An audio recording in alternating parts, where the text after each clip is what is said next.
parler de la résurrection de la chair. Est-ce que ça marche, ça? C'est bon?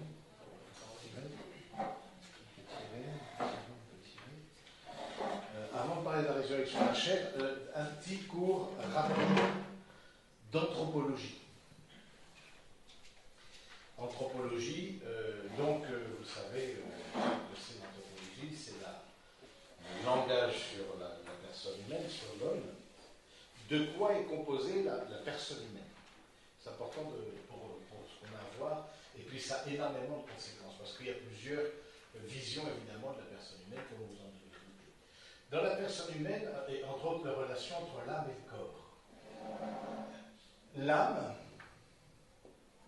on appelle âme principe de vie. L'âme humaine est un principe de vie en nous. On dit que l'âme est dans le corps. Non, c'est pas l'âme est dans le corps, c'est l'âme est principe de toute la personne humaine. Un principe qui est principe de la vie, ce qu'on appelle végétative. La vie végétative, c'est quoi? C'est la vie du corps. Et là, il n'y a pas besoin de l'intervention. Quand la santé est au rendez-vous, eh bien, vous êtes en train de digérer, nous sommes en train de digérer notre petit déjeuner, il n'y a pas d'acte volontaire à poser, ça se fait tout seul. Mais heureusement qu'on a une âme qui nous permet, qui est le principe de la vie végétative. La vie sensitive, et vie sensitive, vous avez sous deux acceptions. Premièrement, les sens externes, les sens externes, les cinq sens. Les sens internes, ce qu'on appelle les sens internes, on appelle la mémoire, l'imagination,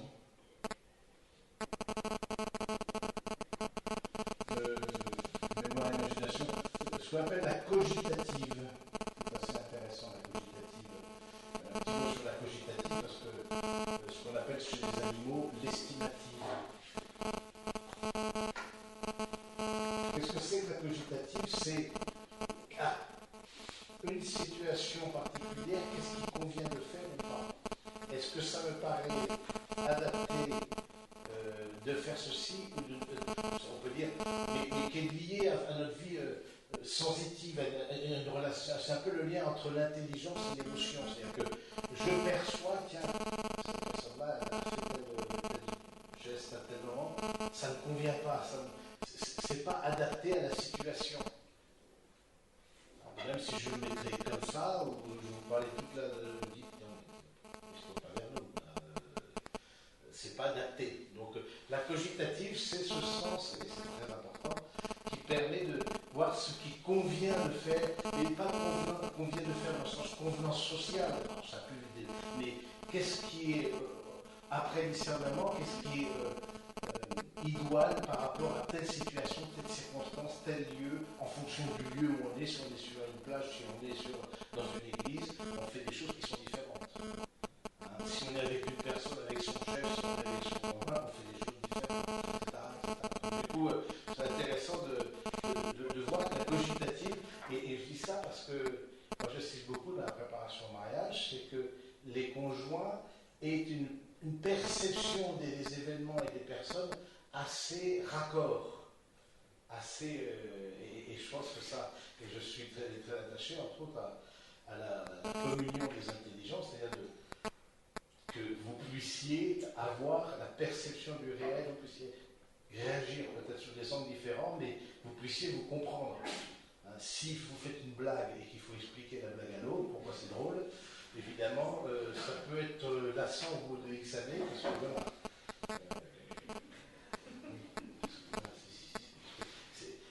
C'est beaucoup plus que vous le pensez, c'est l'intelligence de l'autre qui vous a séduit, voilà, c'est cette capacité, c'est ça qui a fait que ça marche. Le corps, et bien sûr, mais si c'est pour que ça dure, c'est ce qui alimente l'amour aussi, cette capacité d'avoir une communion dans l'intelligence. Donc les sens internes, les sens externes, et puis toute la partie des émotions.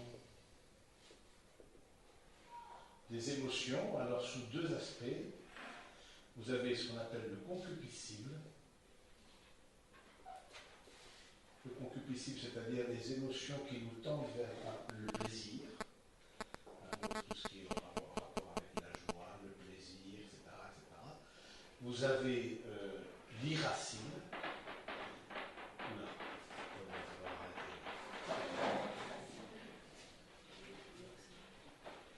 L'irascible, alors les mots sont piégés, ce n'est pas une personne irascible, mais dans chaque point de nous, on a des émotions qui nous poussent vers des choses qui sont difficiles. Et là, ça poussait vers le plaisir. Donc l'irascible, et donc vous voyez par exemple tout de suite comment on a parlé des vertus cardinales hier, au concupiscible correspond quoi? Quelle vertu cardinale? Tempérance. Je vois ça. À l'irascible correspond quoi? Force. Force. La force, il y a deux actes de la vertu de force, je fais un petit rappel. Il y a ce qu'on appelle l'agredire, c'est du latin, aller à la rencontre de choses difficiles, challenger, il y a des choses difficiles, etc. Voilà. Et puis le soustinérer. C'est tenir dans la difficulté. Pas tout à fait. C'est deux manières d'être courageux. C'est d'aller, je vois que c'est difficile, par exemple, cette situation, du coup, il va falloir que je dise quelque chose à quelqu'un, et c'est bon, du coup, il me faut du courage pour aller affronter la personne. Et soustinérer, il y a une situation compliquée, etc. Et ensuite, dans le domaine des émotions, donc l'âme est toujours le principe de tout ça. Ensuite, il y a l'âme, donc c'est sensitive, émotionnelle, l'âme, ce qu'on appelle intellective. Intellective qui va voir avec l'intelligence et la volonté. Alors, l'intelligence, quelle est la vertu cardinale qui, au niveau de l'intelligence pratique, en tout cas, vient de prudence. Notamment, vous êtes super fort. Vous n'êtes pas si nul que ça, contrairement à. Et la volonté, quelle est la dernière? Justice, qui vient régler la volonté pour que je veuille faire et rendre à chacun selon ce qui lui est dû. Donc, donc l'âme est principe de toute cette vie-là, et tout est humain en nous. Et ça, je pense que c'est important. Même notre manière de digérer est une manière humaine. Quand vous avez un enfant malade, vous ne l'emmenez pas chez le vétérinaire en général, sauf dans Les Fugitifs. Vous avez vu le film Les Fugitifs où Depardieu le mène chez un vétérinaire, il est blessé par bas, il lui touche la truffe, non, il a la truffe fraîche, etc. Bon, ça c'est dans les films, mais en général, parce que tout est humain. Même, bien sûr, qu'est-ce qu'on a en commun avec les animaux? On a tout ça en commun avec les animaux. Dans les animaux, il y a une dimension évidemment de sens interne, il y a la dimension d'une certaine mémoire,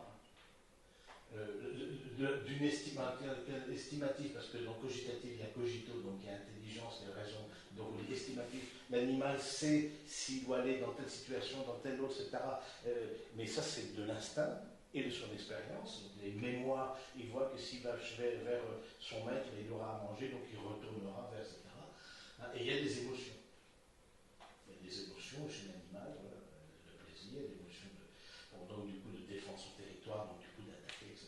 Donc du coup, mais ce qui est intéressant, c'est que on parle de l'immatérialité de l'âme humaine. Et ça, c'est quand même l'immatérialité. C'est-à-dire que, et là vous avez deux écoles.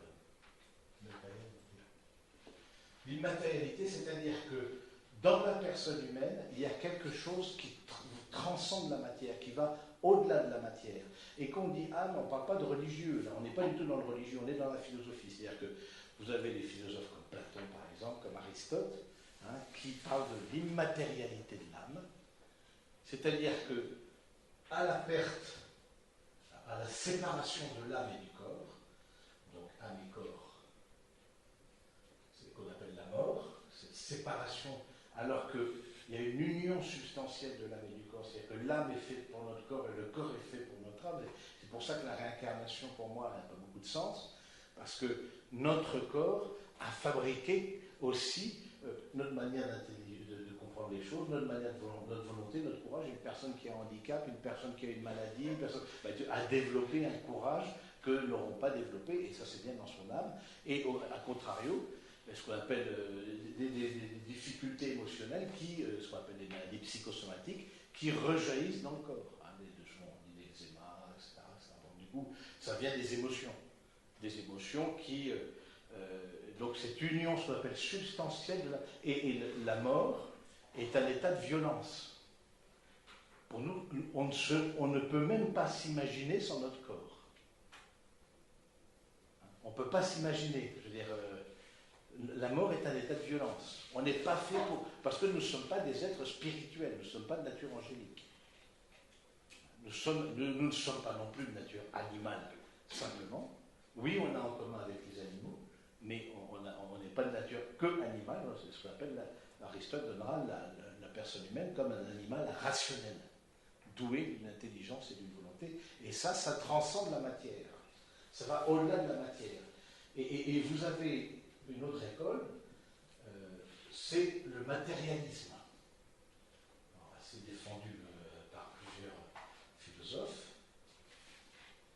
Le matérialisme, pas dans le sens de l'accumulation des biens, hein, on est en philosophie, c'est-à-dire que c'est pas des gens qui veulent amasser des richesses, etc., qui disent que dans la personne humaine se limite à la matière, il n'y a rien qui va au-delà de la matière. La décomposition de la matière veut dire la décomposition de toute la personne humaine. Et donc on voit bien que dans cette logique-là, l'intelligence, en fait, n'est que l'état le plus avancé de la matière. Il y a eu un avancement de la matière, il y a eu un perfectionnement de la matière, etc., qui a donné l'intelligence et la volonté. Mais c'est ce que l'on disait hier, je pense que c'est avec vous, c'est que dans ce cadre-là, par exemple, entre nous et les animaux, il y a une différence de degré, pas de nature. Il y a juste une évolution, et puis nous, on est au stade ultime de l'évolution, mais quelque part, alors que dans l'immatérialité de l'âme, il y a un saut. Donc vous avez les deux écoles, alors évidemment toute la philosophie moderne est basée sur le matérialisme,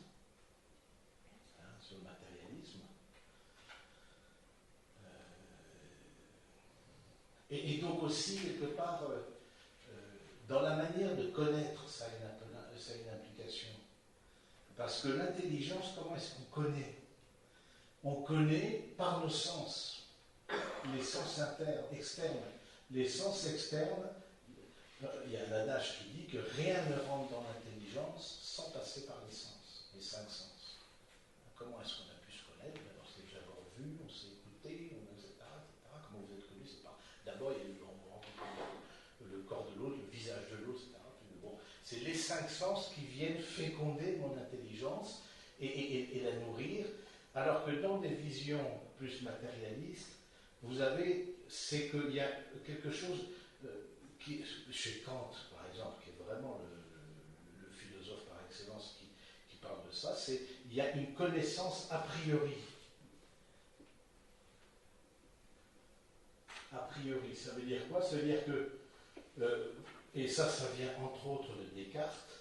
Chez Descartes, vous aviez, il dit, je ne sais pas si vous vous rappelez votre classe de terminale, ça remonte un petit peu pour certains en tout cas, la question du bâton. Vous vous rappelez chez Descartes la question du bâton trempé dans l'eau. Le bâton trempé dans l'eau, du coup quand on trempe le bâton dans l'eau, il semble cassé. Et donc, chez Descartes, il en tire la conclusion, les sens nous trompent. Donc il ne faut pas partir des sens.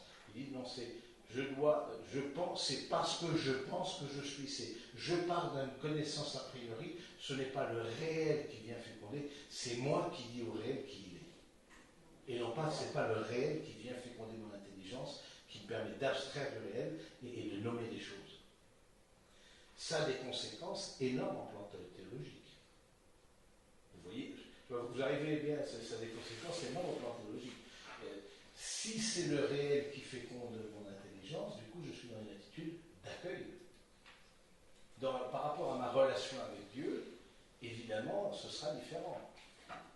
Si c'est moi qui, au fond, de façon a priori, dit que Dieu, au fond, c'est celui, et c'est le Dieu des philosophes, c'est celui qui vient tenir mon raisonnement, mais comme un outil dans une boîte à outils, qui vient me servir, voilà, et que j'utilise pour...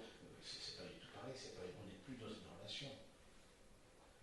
Donc, je pense que c'est important de voir que cette relation de l'âme et du corps, en tout cas, et de cette manière de connaître la connaissance, non par l'essence, mais une connaissance a priori, hein, c'est vraiment deux écoles qui sont différentes. Évidemment, le matérialisme est athée.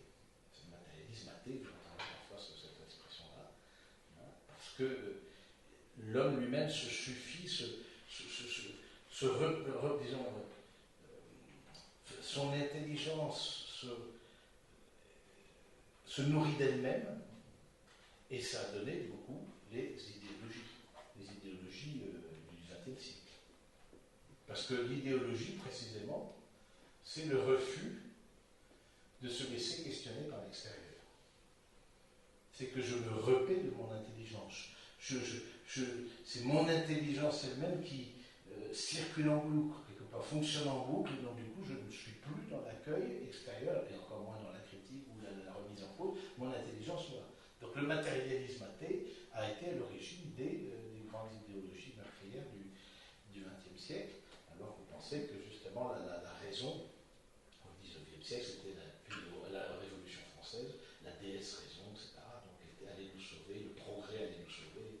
Voilà, donc juste pour le rapport entre le corps et l'âme, donc il y a une union substantielle, hein, l'âme est principe de vie, mais corps et âme, entre l'intelligence, singulièrement l'âme intellective et puis le corps, c'est une union substantielle.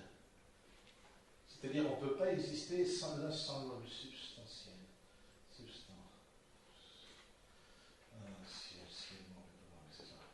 Donc voilà, c'est une union substantielle. C'est-à-dire que l'âme n'est faite que pour le corps, et c'est ce corps-là dont l'âme est principe, et cette âme-là est le principe de vie de ce corps-là. Donc on comprend que quand on parle, on va regarder un peu le catéchisme, quand on parle de résurrection de la chair, alors ça reste mystérieux, parce que ça veut dire depuis le premier Adam jusqu'à maintenant, on sera appelé à ressusciter. Alors, mais Dieu qui crée tout de rien, c'est pas ressusciter. Oui, on va retrouver un bout de fémur, on va essayer de retrouver un crâne, etc. On va voir s'il y avait encore, on va mettre un peu. Non, c'est de rien, Dieu a fait tout. Donc pour Dieu lui-même, c'est pas une difficulté. Mais et donc il y aura une perfection plus grande, un bonheur plus grand, ressuscitant avec notre corps, qu'en vivant dans la vision de Dieu sans notre corps. Notre corps sera associé au bonheur de Dieu. Comme le corps des damnés sera associé à leur malheur, parce qu'ils auront vu les damnés, ce sont ceux qui voient l'amour de Dieu comme une menace. Hein, les démons, on l'a dit. Maintenant, Dieu sait qui habite l'enfer, mais l'enfer est une miséricorde. L'enfer, c'est signe de notre liberté. On peut aller aussi loin, quelque part, on peut aller tellement loin que, connaissant Dieu, on peut le rejeter. Connaissant Dieu, on ne veut pas détendre. Maintenant, au moment de la mort, qu'est-ce qui se passe? Dieu seul le sait. Mais je trouve, voilà, donc, et je trouve, c'est vrai que dans notre foi catholique, le corps est très peu sollicité. Contrairement chez les orthodoxes. Chez les orthodoxes, je ne sais pas si vous y êtes déjà allé, eh bien, vous avez, déjà, il n'y a pas de banc, mais vous circulez. Alors, vous allez faire la vénération aux icônes, vous faites une métanoïa. Le métanoïa, c'est une signe de croix, vous touchez par terre, vous pouvez sortir, vous pouvez rentrer, ça dure 3 heures. Alors, du coup, vous avez le bistrot, puis vous rentrez, parce que c'est tout à fait une autre, même la représentation architecturale des églises orientales, hein, c'est avec des dômes. Le dôme, c'est-à-dire de dire le royaume de Dieu est déjà là. Ça veut dire, on rentre dans le royaume de Dieu, donc on voit tous les saints, etc. Alors, gaucher, vertical, on tend, on est dans la terre et on va vers Dieu. Donc les deux sont vrais, mais c'est juste des approches qui sont différentes. Donc, mais je trouve que dans notre foi catholique, alors le corps est assez peu sollicité. Alors même si on fait des chants gestuels, etc., on est vieux, on lit comme ça, c'est très bien. Là, c'est très bien parce que du coup, ça, on peut, oui, les gestes du corps dans la liturgie sont importants. Parce qu'on ne peut pas partir d'un vie spirituelle, ne peut pas se passer de notre corps. Et vouloir dire, il y a eu des tendances comme ça dans l'Église qui ont été condamnées, de dire, mais non, il faut sortir de notre corps, parce que notre corps nous empêche, en tout cas diminuer le corps, nous empêche d'aller vers Dieu. Et vous avez eu comme ça, surtout les premiers chrétiens qui étaient des néoplatoniciens. Vous savez que les néoplatoniciens, c'est Platon pense que la vraie réalité, c'est pas celle-ci, la réalité c'est dans le monde des idées n'étant plus réelles que ça. Et donc, pour contempler le monde des idées, il faut s'abstraire de son corps pour aller contempler.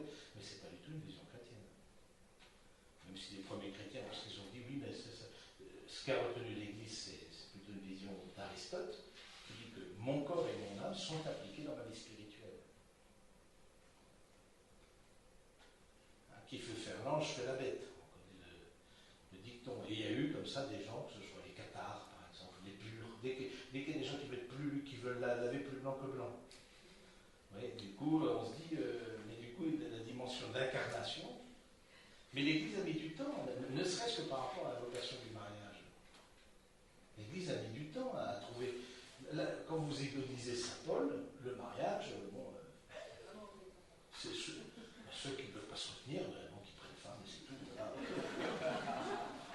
Oui, c'est ça. Le mariage, c'était voilà, les purs, les saints, etc.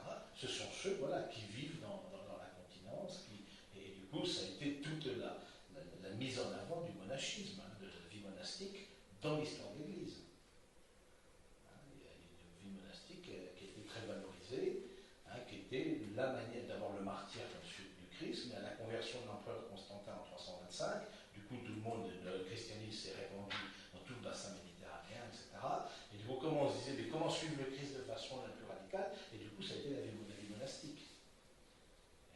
Mais le mariage étant vraiment vu un peu épisadé. Et je trouve que c'est seulement avec le Concile Vatican II, c'est-à-dire récemment, il y a une 50-60 ans, où on a reconnu au mariage sa dignité de vocation et de lieu de sanctification. Et non pas simplement la vie religieuse comme une école de sainteté. Mais c'est normal, l'Église puise dans son trésor, et le neuf et l'ancien, c'est ce que dit l'Évangile. Dans son trésor, elle puise des choses, elle se rend compte des choses. Et encore une fois aussi, avec Jean-Paul II, ça a été très important, sur la théologie du corps. Hein? Parce qu'on peut se dire, c'est étonnant pour une religion qui prône l'incarnation, d'avoir une si piètre idée, j'allais dire, du corps humain, en tout cas pas une valorisation. Et l'Église avait, et du coup ça fait que l'Église a transmis pendant plusieurs siècles une image assez négative de la sexualité, voire pécamineuse, voire c'est quelque chose de sale, c'est quelque chose de... ça a habité quand même, vous voyez Saint-Augustin, etc., il vous fait pas de cadeau, quoi, hein. Donc quand il parle de la sexualité, du mariage, etc., mais justement, la théologie du corps, je crois que vous avez étudié la théologie du corps de Jean-Paul II, c'est quelque chose que, pas tellement, ça c'est très important. Parce que Jean-Paul II, déjà comme prêtre, puis comme évêque, et ensuite comme pape, a travaillé beaucoup sur le plan de Dieu sur la sexualité de l'homme et de la femme, sur cette union, etc. Et derrière ça, la volonté, qu'est-ce que c'est que le corps humain? Et dans la théologie du corps,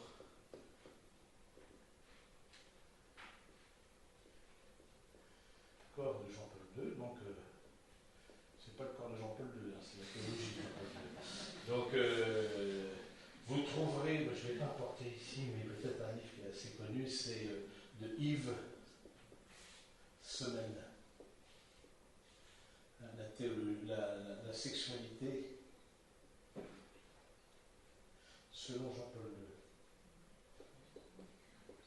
Alors, c'est un peu ardu comme livre, mais il parle du corps humain, c'est intéressant, la manière dont il parle du corps humain, il parle du corps humain sous deux aspects. Premièrement, il dit que le corps renvoie toute la personne. Le corps n'est pas simplement l'enveloppe charnelle. Le corps dit toute la personne, et s'unir au corps de l'autre, c'est s'unir à toute la personne de l'autre. Et non pas en penser s'unir avec la petite stagiaire qui vient d'arriver, qui dit qu'il n'est pas mignonne, etc. Donc du coup, je voudrais demander ma pensée, mais du coup, je ne suis pas là avec mon conjoint. Je m'unis au corps de l'autre. Et donc, je m'unis à la personne de l'autre. Et qu'est-ce qui, regardez dans votre histoire, qu'est-ce qui est intéressant, c'est que d'abord, vous avez été amis du corps de l'autre.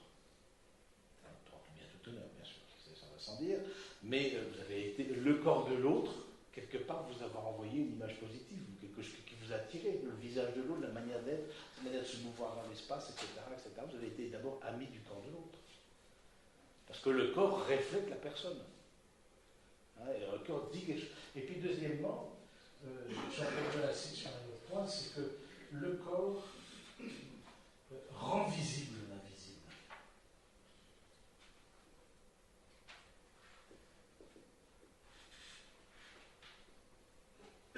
Le corps rend visible l'invisible. Et il dit dans deux cadres. Premièrement, dans le cadre de Jésus-Christ, le corps du Christ rend visible l'amour invisible de Dieu, et dans le cadre de l'union des époux.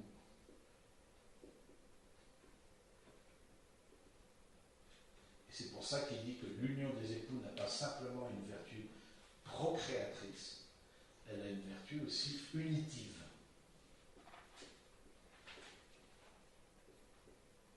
Même si vous avez décidé de stopper la fabrique de bébés, c'est pas pour ça que vous ne vous unissez pas.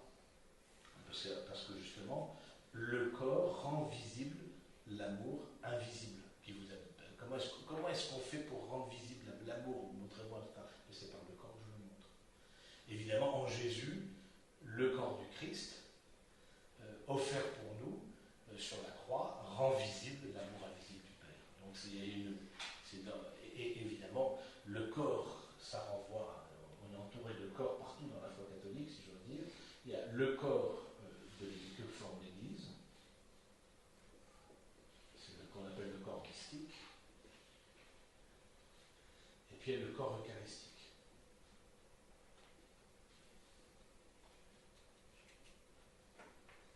Et on voit bien que c'est intéressant, c'est sous ces aspects du pain et du vin, c'est le corps et le sang du Christ qui nous est livré, qui nous permet d'appartenir au corps que nous formons un seul corps. Nous sommes le corps du Christ. Vous connaissez, voilà. Donc du coup, mais le fait de former un seul corps, et ça Paul en parle très bien, de même que les jointures, ministres, les membres, etc., nous sommes différents membres, nous sommes membres des uns des autres, mais si nous sommes, la tête n'est pas l'œil, ne peut pas dire je me passe de toi, et la main ne peut pas dire au pied je me passe de toi. Nous sommes membres d'un seul corps par le baptême, hein, et donc c'est ce qu'on appelle le corps mystique, le corps qui nous unit. L'Église n'est pas simplement une institution hiérarchique, comme vous voyez, c'est une institution mystique, spirituelle, avec aussi les défunts. L'Église qui est déjà auprès du Seigneur. Et donc, on a la résurrection de la chair, on va travailler sur ça, mais la résurrection de la chair, elle a été vécue par l'expérience qu'on a, évidemment, c'est le Christ, qui a ressuscité dans sa chair, et ensuite est monté aux cieux avec, donc il y a l'ascension, qui est monté aux cieux avec son corps et son âme, et puis la Vierge Marie.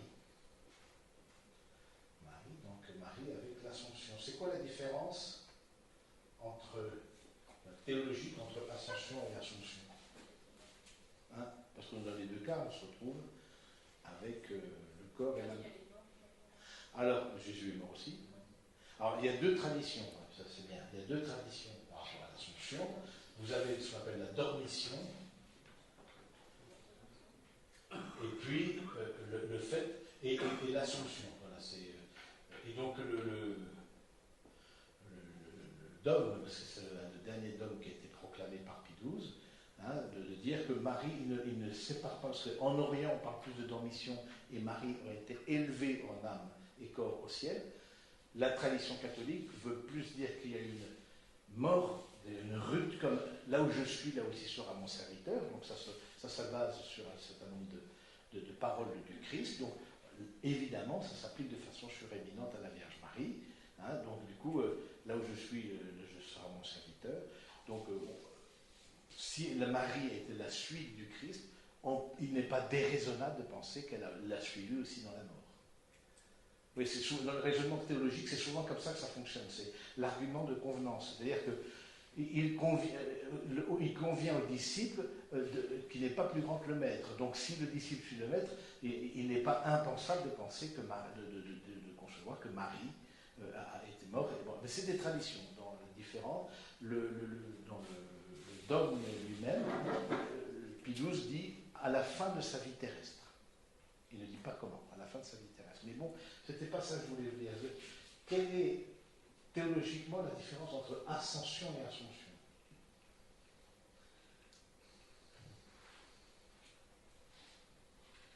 L'ascension concerne le Christ, l'assomption Marie, etc. Bon, peu importe ce soit, elle est élevée en âme. Oui.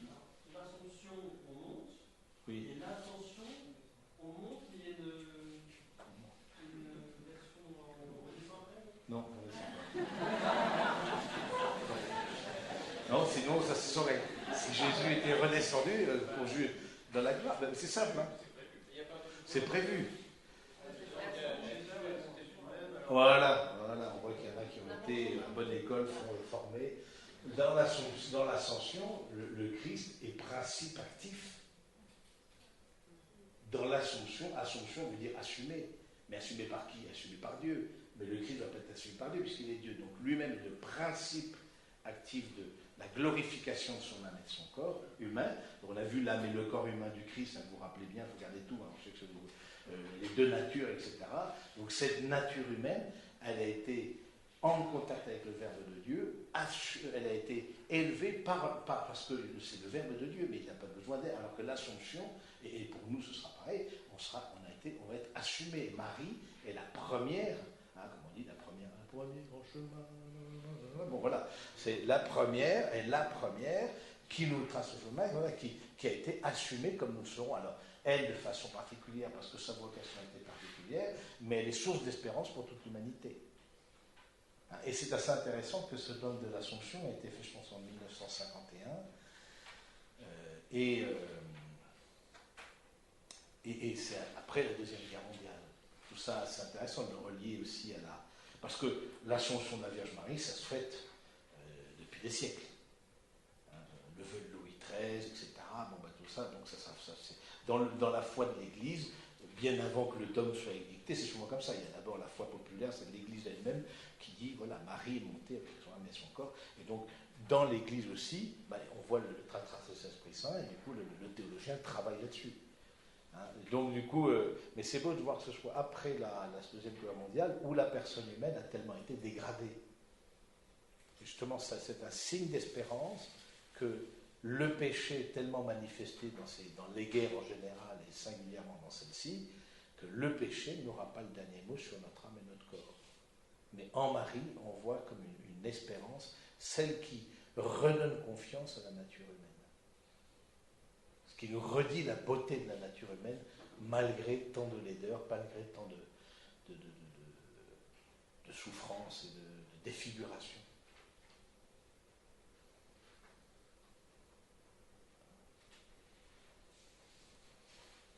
Voilà, je voulais vous parler de ça, un petit peu comme une introduction à la résurrection de la chair, mais c'est un peu l'idée de savoir de quoi on parle.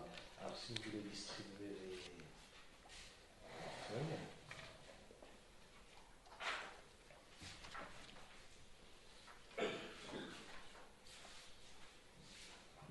Vous avez des questions là-dessus? Alors, je vous prends comme ça au lever. Mais en tout cas, sur tout ce qui est l'anthropologie, c'est très important. Parce que ça a des conséquences considérables, oui.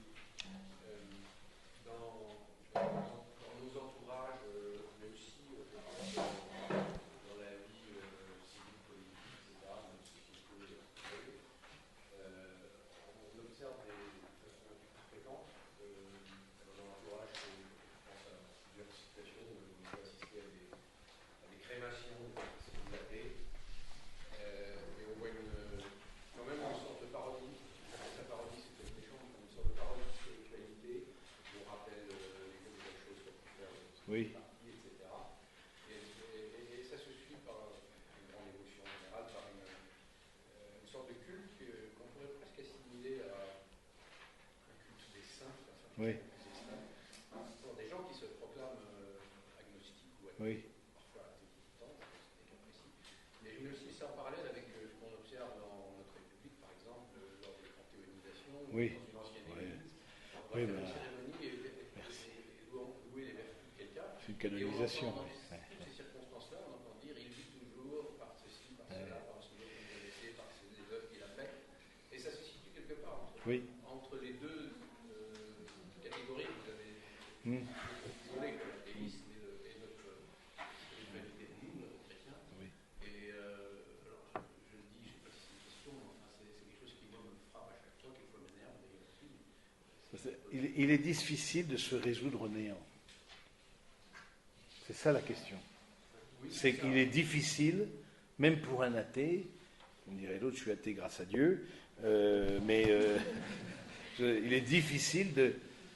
Il y a quelque chose, il y a ce qu'on appelle le sentiment religieux, qui, en chaque personne, dit, mais ça ne peut pas avoir de fin, non pas parce que, simplement...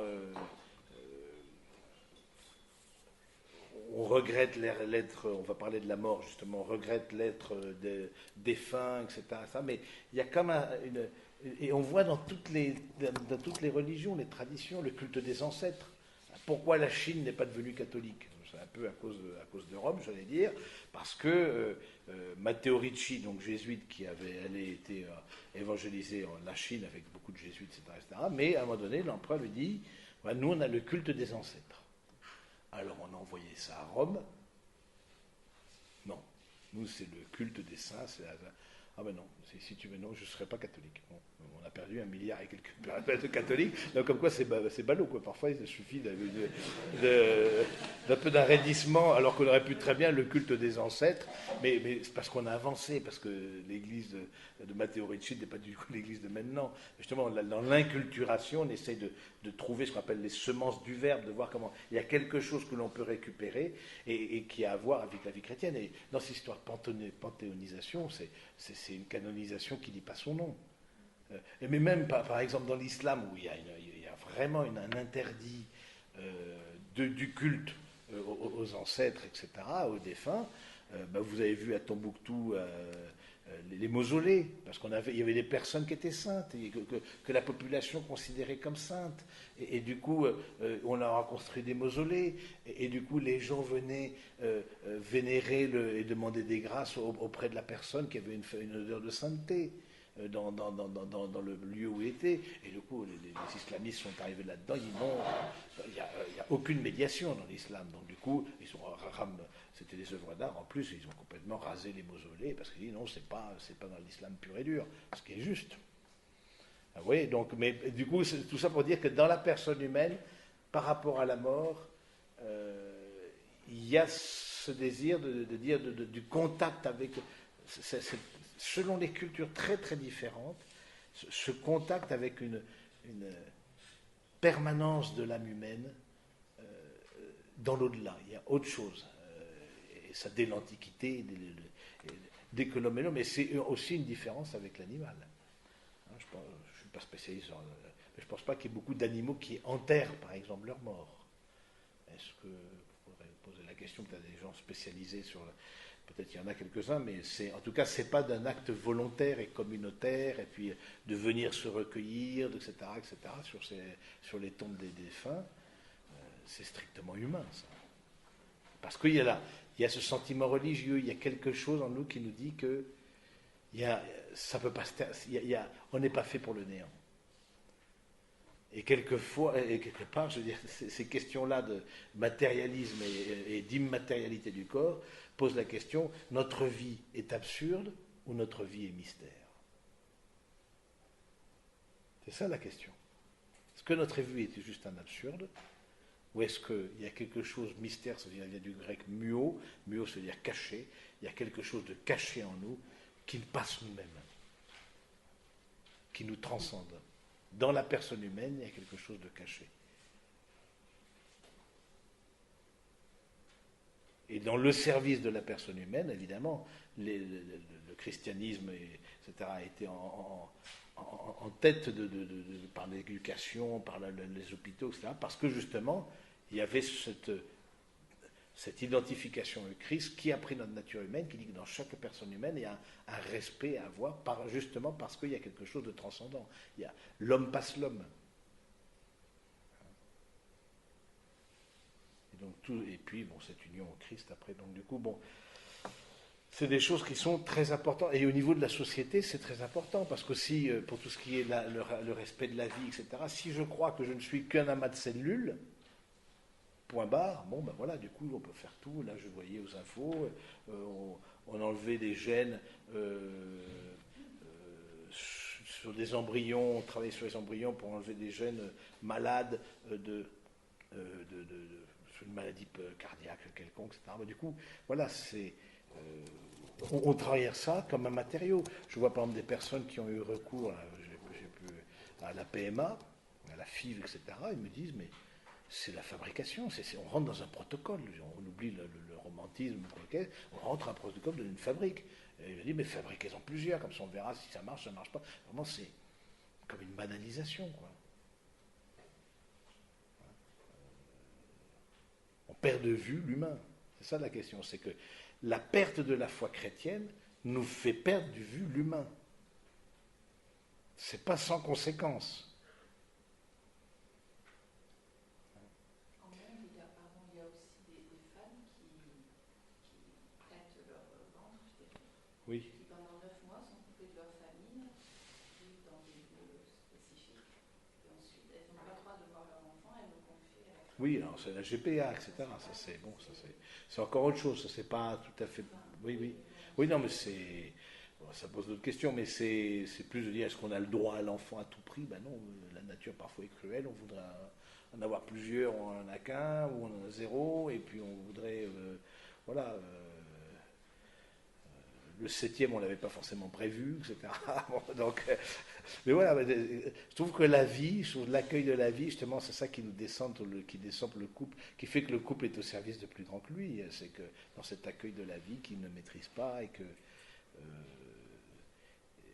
et qui fera trouver aussi, je trouve, le bon curseur entre vie professionnelle et vie personnelle. J'ai accompagné là, pendant la dernière retraite de fiancés, un couple de médecins. Elle est déjà thésée, lui est en internat, mais du coup elle se demandait si, parce que elle pouvait faire des études pour être le référent régional. Voilà, donc c'est quelque chose qui est assez pointu, etc. Donc il fallait d'abord 2 ans de clinica, plus 1 an de formation. Donc déjà avec ces 10 ans, ça faisait 13 ans d'études. Mais du coup, elle avait 32 ans. 32, là, ça fait 35. Mais je dis, mais est-ce que l'accueil de la vie n'est pas aussi, vient là réguler quelque part ta vie professionnelle? Elle me dit, mais si je ne prends pas ce truc-là, du coup, je n'aurai pas l'autre. Bon. Je trouve que ça descend aussi le couple de lui-même, quoi. Alors, avec une paternité, une maternité responsable, bien sûr. Tout le monde ne peut pas porter X nombre d'enfants, n'a pas l'énergie aussi. Je pense mais je trouve ça intéressant de dire que la vie humaine et l'accueil de la vie vient décentrer, vient remettre le curseur, ou l'accueil de la vie, ou simplement l'éducation des enfants. Sans avoir de nouvel enfant, de dire, ça remet le curseur à sa place, quoi. Parce qu'on on peut avoir tendance à s'enfermer sur soi-même et à idolâtrer sa propre profession ou sa propre carrière. Alors, la résurrection de la chair. Alors, on va commencer, on terminera. On va aller au numéro 997.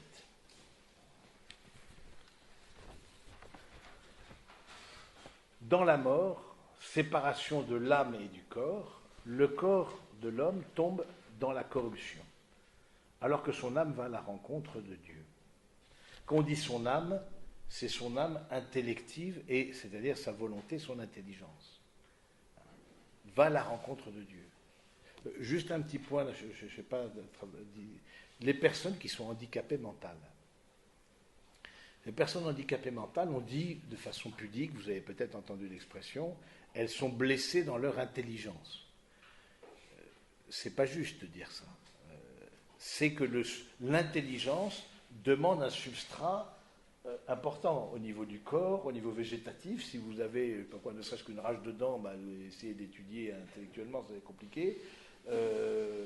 Si vous avez un trouble dans un des sens interne, etc., c'est que l'intelligence et la volonté demandent un substrat humain, physique, et donc ces personnes-là, les personnes handicapées mentales, c'est plutôt dans ce substrat-là qui est blessé que dans l'intelligence. Qu'est-ce qui blesse l'intelligence? Il y a deux choses, c'est l'ignorance et l'erreur. Donc, et moi, au début, quand je suis revenu en France, j'étais un petit peu à l'Arche, etc., de Jean Vanier, m'occuper une fois par semaine de donner à manger, voilà, avec un adulte lourdement handicapé. Bon, mais je voyais bien que j'avais une volonté en face de moi. Ne serait-ce que se laisser nourrir, de se laisser alimenter, parfois, non, je percevais bien qu'il y avait une volonté. L'intelligence a été limitée dans son expression, mais c'est important de dire que toute personne humaine, quel que soit son état et de fragilité, etc., il y a son âme, son intelligence, sa volonté est amenée à contempler Dieu, à connaître Dieu, et c'est ça la béatitude. La béatitude, c'est que la connaissance de Dieu et l'amour de Dieu vient combler tout.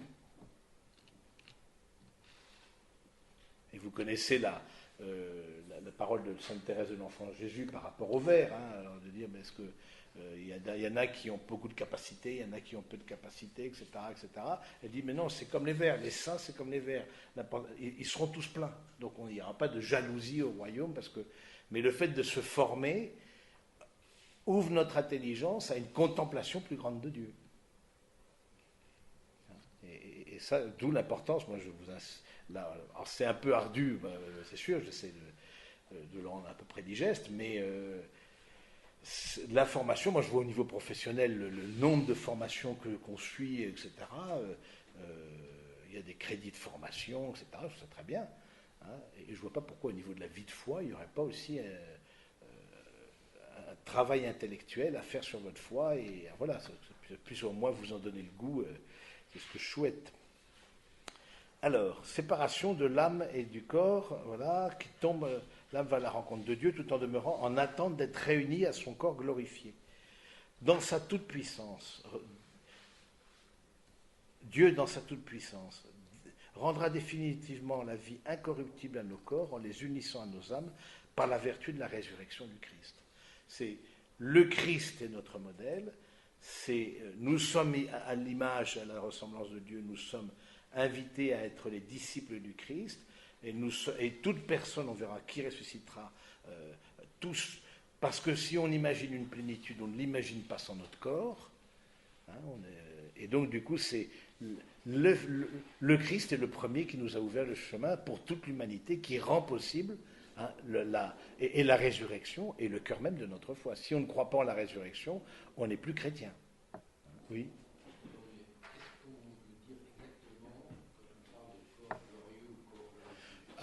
Le corps glorieux, alors on n'en a pas beaucoup on n'a qu'une image, qu'une expérience, c'est le Christ. Donc, dans les récits après la résurrection, vous voyez que, par exemple, les disciples d'Emmaüs, le Christ est avec son corps glorieux, c'est-à-dire que le corps qui rayonne de la gloire de Dieu, alors on l'a vu au moment de la transfiguration c'est dimanche là. Donc la transfiguration déjà manifeste cette divinité, mais c'est ce corps-là qui est empli de la gloire de Dieu, mais qui n'est pas comme une manière d'habiter notre corps aujourd'hui. Alors on balbutie, en tout cas je balbutie, dans les disciples d'Emmaüs, ils ne l'ont pas reconnu. Marie-Madeleine ne l'a pas reconnu. Mais en même temps, c'est un corps, ça peut paraître... Un corps qui franchit, les portes étant fermées, il entra. Et on dit qu'il est là, et en même temps, ce qu'on appelle la bilocation. Et en même temps, dans d'autres... Donc, nous faisons confiance aux témoignages. Notre foi se fonde sur des témoignages. Les évangiles sont des témoignages. Ce n'est pas Dieu qui a pris le stylo bille, comme dans le cadre de la loi de Moïse, etc., avec l'écriture de Dieu. Vous avez entendu ça cette semaine. C'est assez étonnant, mais non, nous, c'est des témoignages. Et donc, du coup, de témoignage en témoignage, depuis les apôtres, le témoignage de la foi s'est transmis de personnes qui ont vu le Christ ressuscité. Mais bienheureux celui qui croit sans avoir vu. Et quand il montre à Thomas, il arrive, etc., il met tes doigts dans mes plaies, mets tes mains dans mon côté, bon, voilà, il lui fait toucher. C'est en même temps un corps, et chose importante, c'est un corps glorifié, mais c'est un corps qui est glorifié dans ses blessures. Et ça, c'est vraiment important. C'est pas un corps bodybuildé ou voilà, impeccable, beau gosse, le premier de la classe. Non, il y a les plaies qui sont encore présentes dans le corps glorifié. Mais ces plaies-là, elles sont lumineuses. Et les plaies, il y a des plaies de l'âme aussi. Il y a des souffrances de l'âme qui viennent des manques d'amour, des manques, etc., des manques de respect de son propre corps qui retentissent dans notre âme, dans notre sensibilité, dans notre affectivité, dans notre même manière de voir et de comprendre les choses. Mais ces plaies-là en Dieu seront glorifiées, elles seront lumineuses. C'est ce que dit le psaume, 2 rayons sortent de ses mains, c'est là que se tient cachée sa puissance. C'est le psaume, donc antérieur au Christ. Et ça c'est important. Donc c'est un corps glorieux, on n'en a pas l'expérience, on fait confiance, on fait foi au témoignage des apôtres, et de Marie-Madeleine, et des saintes femmes, et de ceux qui ont... Voilà, et puis à saint Paul aussi, qui a eu cette expérience, il n'a pas vu le corps glorieux du Christ, bien sûr, mais cette expérience du ressuscité. Pour revenir au handicap, donc une personne qui soit dans sa chair en tant qu'étant handicap physique, près de Dieu, elle serait toujours avec Mais qui sera glorieux. C'est-à-dire que ce ne sera plus une gêne, ce ne sera plus une limite, alors que sur cette terre, ça l'est. Ah oui, non, il n'y a plus de douleur, etc. Parce que si on pense au paradis, on pense une plénitude de bonheur, quelles que soient, les religions.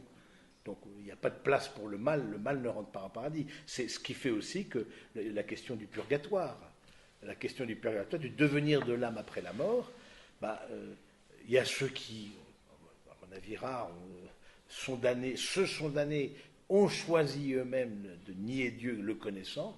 À mon avis, c'est quand même c'est pas simplement des péchés de faiblesse, etc. Bon, il y a les saints qui ont préparé leur cœur ou les personnes qui, sans être baptisées, ont vécu selon leur conscience et ont fait le bien sur la terre. Et puis, il y a la grande majorité des gens qui ont à purifier leur amour. Et qu'est-ce qui va purifier l'amour? C'est la vision de Dieu. La vision de Dieu, mais je ne suis pas encore dans cette communion, je suis dans cet état de l'âme où la sortie du purgatoire, ce n'est que le paradis. Ça peut pas, c'est one way. Donc, du coup... je purifie mon âme parce qu'il y a des choses en moi à purifier, et qu'est-ce qui purifie? C'est l'amour.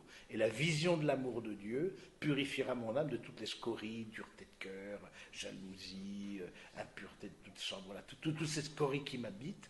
C'est l'amour de Dieu qui viendra purifier comme un brasier ardent, viendra purifier mon âme. Et du coup, c'est pour ça qu'on prie pour les fidèles défunts, et singulièrement les âmes du purgatoire, parce que pour demander au Seigneur que ces âmes soient purifiées, puis rentrer dans la gloire de Dieu.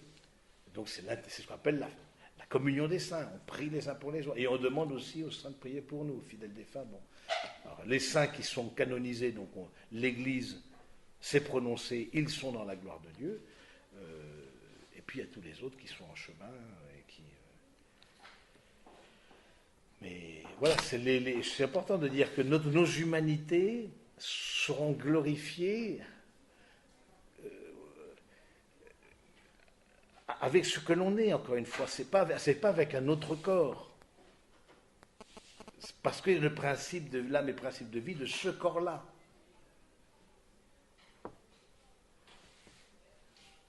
Et du coup, coup, saint Thomas d'Aquin posait la question, mais est-ce que les gros ressusciteront gros? Et parce que lui-même était très, très corpulent, voilà. Est-ce que il posait, je ne me rappelle plus la réponse. Du coup, il argumente tout, etc. Comme à saint Thomas d'Aquin.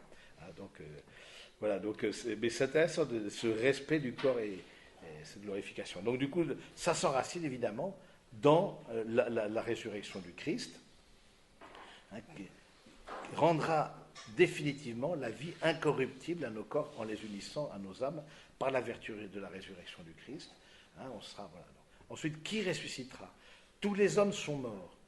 Tous les hommes qui sont morts, ceux qui auront fait le bien ressusciteront pour la vie, ceux qui auront fait le mal pour la damnation. Et là, vous avez soit en Daniel 12, donc c'est l'Ancien Testament, soit Jean 5, donc dans le Nouveau Testament. Donc, tous seront appelés à bénéficier de cette gloire de Dieu, mais en fonction de... D'où l'importance de se préparer sur cette terre. On n'a qu'une vie, dit la petite Thérèse, pour vivre de foi. D'où l'importance de l'évangélisation, d'éclairer les consciences, de faire avancer dans notre vie spirituelle pour se préparer au moment de la mort. Se préparer avec cette rencontre avec Dieu. Et que dans les litanies, vous entendez, de la mort subite, délivre-nous Seigneur. C'est-à-dire de la mort où on ne peut pas se préparer. Et présenter son âme à Dieu. La question du suicide. Alors, le suicide, c'est la même question qui a été posée au curé d'Ars que nous fêtons aujourd'hui. Une femme complètement... Parce que les suicidés n'étaient pas enterrés à l'église, donc c'est assez récent que c'est... Donc... le curé, une femme arrive en pleurs, etc. Mon mari s'est jeté du pont, etc. S'est noyé, mort. Je ne sais pas si vous connaissez ce passage de la vie du curé d'Ars. Et le curé d'Ars lui dit, entre le pont et l'eau, il y a la miséricorde.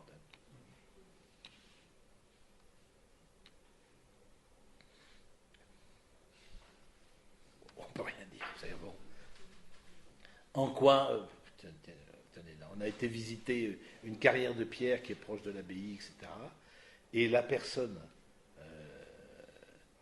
qui nous faisait visiter cette carrière, cette femme-là, on sympathise, etc. Elle nous dit à un moment donné que son fils s'est suicidé.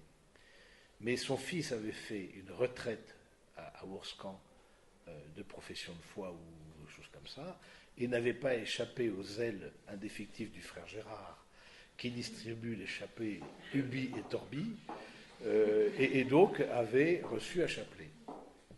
Et il s'est suicidé avec le chapelet en main.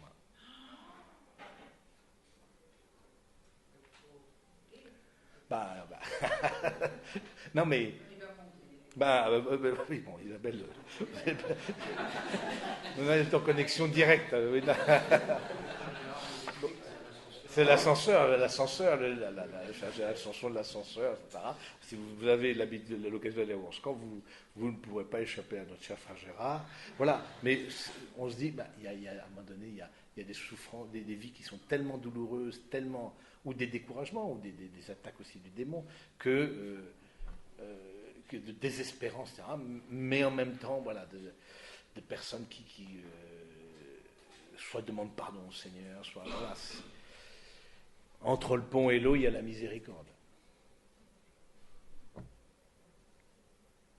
que quand la volonté est atteinte, c'est vraiment la maladie. Oui, alors c'est ça. C'est des grandes dépressions, par exemple, etc. Bon, des personnes comme ça qui sont... ou d'autres personnes dont on ne saurait jamais suspecter, on est au courant de rien, il y a un suicide. D'où l'importance de prier pour les personnes, du coup, la célébration. Alors, juste vous avez parlé de la crémation. Alors, la crémation qui est faite en haine de la foi, évidemment n'est pas acceptée. Hein, et on ne peut faire une prière à l'église de funérailles, donc pas simplement une prière pour la personne défunte. Là, on peut faire tous les jours, offrir des messes pour les défunts, justement, offrir le sacrifice du Christ pour les défunts. Mais lors de l'enterrement se fait avec le corps présent. C'est aussi important, parce que le corps du défunt, il est encensé, même le respect du cadavre et toutes les lois concernant les cadavres, etc., dans le droit français, et j'allais dire européen, etc., viennent de la dignité du corps humain. On ne peut pas faire, c'est très réglementé. Tout ce qui est cadavre, tout ce qui est déterrer les morts, tout ça c'est des délits, voilà, des choses qui sont mauvais traitement fait au cadavre ou en amputation, voilà, tout ça, parce que le cadavre c'est très réglementé. Si vous êtes peut-être enterré grands-parents ou parents, etc., ne serait-ce que transporter un cercueil d'un bout à l'autre de la France, il faut des autorisations préfectorales, il faut des tas d'autorisations. Mais je trouve ça beau parce que quelque part, il y a ce sens que même cette vie qui n'existe pas, le cadavre a été, ce corps-là a été pour nous le temple du Saint-Esprit. Et donc mérite aussi une dignité. On ne fait pas n'importe quoi, à la différence de traditions asiatiques de crémation. Voilà, parce que le corps n'a pas cette importance-là qu'on lui donne. Ce n'est pas des religions de l'incarnation. De toute façon, il y a le karma. Le karma, donc, on revient. Donc, oui, croire en la réincarnation et croire à la résurrection, ce n'est pas du tout le même rapport au temps. Pour nous, le temps, il est fléché. Il y a un début, il y a une fin. Mais quand vous croyez au karma, c'est un temps circulaire. C'est pas fait aujourd'hui, ben ce sera fait demain. De toute façon, sinon on remettra ça dans notre vie, quoi. Puis c'est un temps circulaire. Donc c'est des même dans le rapport au travail. Nous, notre temps, il est compté. Donc on sent que le temps est compté, etc. Et qu'il y a un temps qui a une direction. Il y a comme une urgence dans le temps, parce que précisément il y a la résurrection, il y a un début, il y a une fin. On n'a qu'une vie pour vivre de foi, on n'a qu'une vie sur terre pour aimer d'un amour humain, d'un amour de charité, on n'a qu'une vie. Donc il y a une urgence, il y a cette notion et c'est ce qui est très belle, de la vie chrétienne, ça urge. Hein. Caritas urget nos, hein, c'est Saint Paul. L'amour nous urge, nous brûle. Parce que bon. Oui.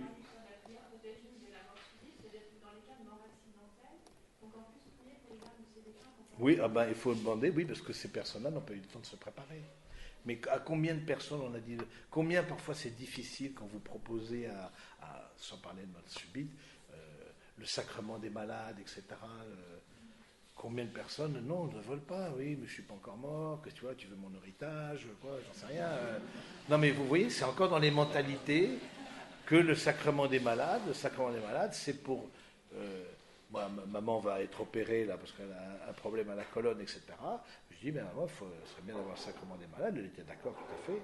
Hein, moi, je me suis cassé la jambe, je me suis fait opérer, j'ai demandé le sacrement des malades en communauté. Voilà, c'est le soutien spirituel donné aux malades, hein, comme le Christ lui-même est venu soulager les malades. Donc les personnes, oui, c'est des personnes qui sont mortes de mort subite, ils n'ont pas eu le temps de se préparer, mais je veux dire, beaucoup de personnes aussi qui n'ont pas été, dont la vie spirituelle est restée en jachère, j'allais dire, même baptisées, je veux dire, beaucoup de gens qui sont défunts en France sont baptisés, la plupart des défunts. C'est resté en jachère. Donc du coup, d'où l'importance d'éveiller, d'évangéliser, de transmettre, voilà. Et dans les enterrements, les gens écoutent, hein, les gens écoutent dans les enterrements, parce qu'ils se disent, ben voilà.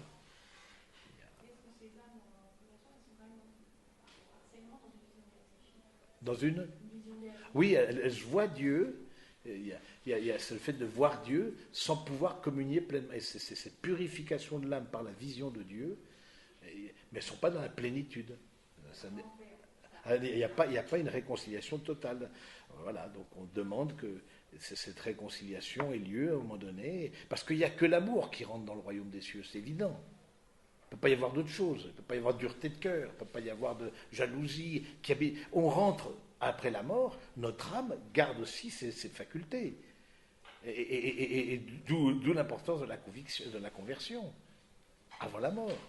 Parce que c'est comme on est qu'on rentre dans le royaume des cieux. C'est pas, on se fond pas dans le grand tout. C'est comme on est qu'on rentre. Donc aussi, si sa volonté, elle était marquée par le mal, par la jalousie, par etc. Et notre intelligence, par le désir de détruire l'autre. Et bon, on rentre comme ça dans le royaume.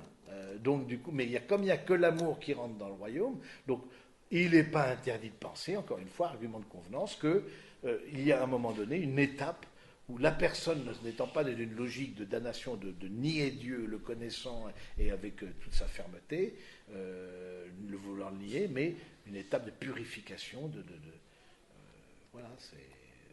Mais qu'est-ce qui purifie? C'est l'amour. C'est la vision de l'amour qui viendra purifier nos volontés, nos intelligences. Ah non, le corps est ressuscité à la fin des temps. Je crois, c'est la résurrection de la chair, il viendra, c'est au dernier jour. Ne sont avec que leur corps et leur âme, le Christ et la Vierge Marie, comme figure de ce qui nous attend, comme anticipation, comme voilà, surtout Marie comme personne humaine, celle qui montre le chemin, etc. C'est comme source d'espérance pour les croyants. Mais le corps, encore une fois, ce que dit saint Thomas d'Aquin, c'est que l'âme sans le corps est dans un état de violence. Il n'y a pas de plénitude dans le royaume sans notre corps, même s'il y a une plénitude, mais pour que vraiment on soit complètement réconcilié, notre corps doit être embarqué.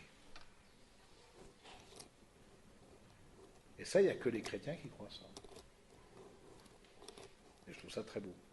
Comment on peut expliquer que certaines personnes aient pu voir une apparition d'un saint? Parce que clairement, on peut avoir l'apparition que de la Vierge Marie et du Christ.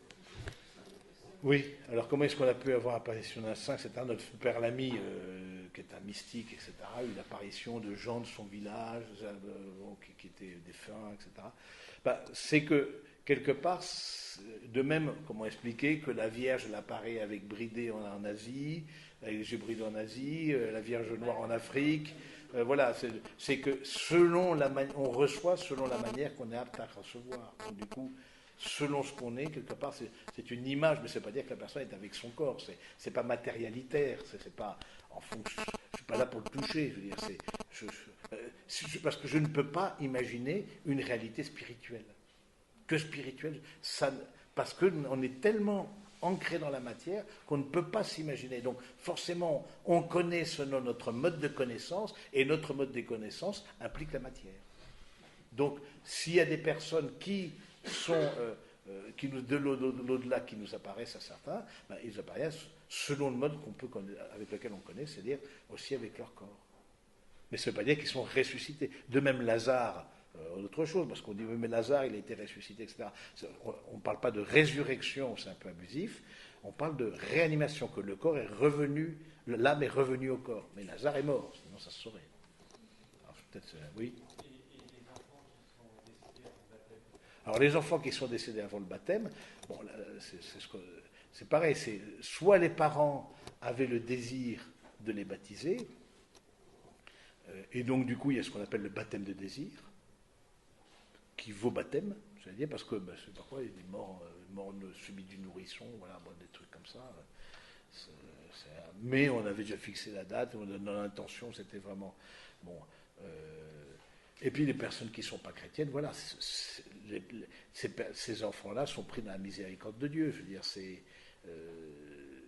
je pense que, ça, en tout cas pour nous chrétiens, parce qu'il y a des gens qui sont très affligés quand leurs enfants déjà, quand un nourrisson décède, bon, c'est déjà un grand drame. Mais en fortiori, s'il n'a pas été baptisé, du coup les gens se culpabilisent beaucoup. Ça. Du coup de leur dire non, il y a le baptême de désir. De même le martyr, le martyr vaut baptême. Voilà, bon. Du coup, si vous ne voulez pas vous faire baptiser, vous faites-vous martyriser, comme ça. Voilà, on va arrêter.